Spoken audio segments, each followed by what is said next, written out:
I'm Gary from Genesis Rescue Systems.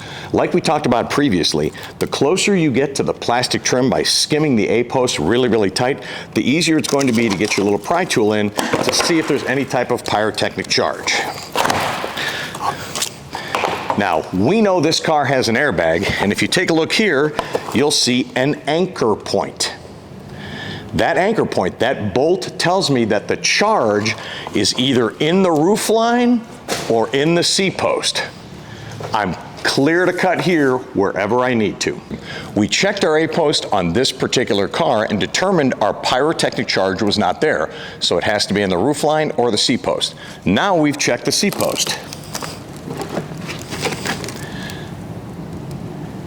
And you can see that there's no pyrotechnic charge there. That leaves us one other possibility. Let's take a look. On this particular vehicle, we checked the A-post and our pyrotechnic charge wasn't there. We checked our C-post and the pyrotechnic charge wasn't there. That means it's going to be around the B-post in the roofline. These are not easy to get to, and sometimes you just have to work around them. It took me a couple of minutes just to determine where this was, but there's your pyrotechnic charge. So it's in the middle of the B-post, and that means it's going to be in the middle B-post on the opposite side of the vehicle.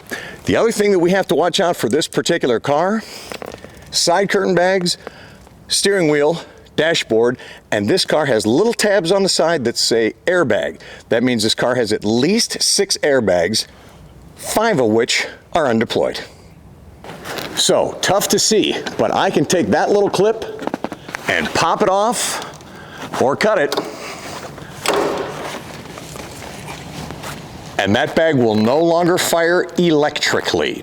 But if I cut through it with a cutter or a Sawzall, I have a chance of deployment.